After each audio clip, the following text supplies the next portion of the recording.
օրերին, երբ որ իշխանություն եկեղեցի հարաբերությունները լարված են, այդ թվում եւ Facebook-յան գրառումները, երեք օրինակ հոգեվորականներն արձագանքում էին եւ ասում են, որ նաեւ արտարադատության նախարարությունն այստեղ անելիք ունի իշխանությանը զսպելու, որովհետեւ ըստ էության անձնական դաշտ են մտնում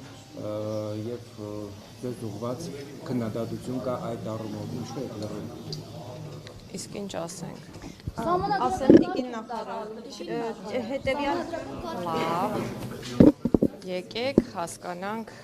ես հիմա փոքրիկ դասախոսություն երևի պետք է անցկացնեմ սահմանադրական կարգի տապալում հասկացության հետ կապված, մենք նախորդ պայմանավորվեցինք, որ ինձ չեք ընդհատելու եւ եթե հարցը տալիս եք, խնդրում եմ լսեք պատասխանը։ Այո, շրջանառվում է մամուլում մեդիա դաշտում, որ սահմանադրական կարգը տապալվում է։ Սահմանադրական կարգի տապալումը, որպես քրեորեն հետապնդելի արարք, նախատեսված է Հայաստանի Հանրապետության քրեական օրենսգրքում եւ դա նշանակում է հետեւյալը, որ որևէ անձ պետք է փաստացի դադարեցնի սահմանադրության կոնկրետ հոդվածների գործողությունը։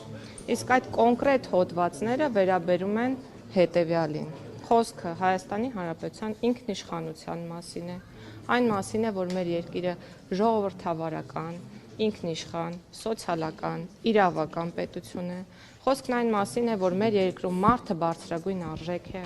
խոսքն այն մասին է, որ մեր երկրում գործում է իշխանությունների տարանջատման սկզբունքը, խոսքն այն մասին է, որ մեր երկրում ընտրությունները կայանում են այն կերպ, ինչպես որ կայանում են, մի խոսքով առաջինից 7-րդ հոդվածների մասն է, եթե չեմ սխալվում, սահմանադրության, եւ այդ նորմերի փաստացի գործողության փաստացի դադարումն է նշանակում սահմանադրական կարգի տապալում։ Սիրելի լրագրողներ, խնդրում եմ ձեզ, ուշադիր եղեք ձեր արտահայտությունների հետ կապված, մի հնչեցրեք արտահայտությունները եւ խոսքս միայն լրագրողներին չի վերաբերում, խոսքս նաեւ մասնագիտական հանրությանն է վերաբերում, մի հնչեցրեք արտահայտություններ, որոնք չեն համապատասխանում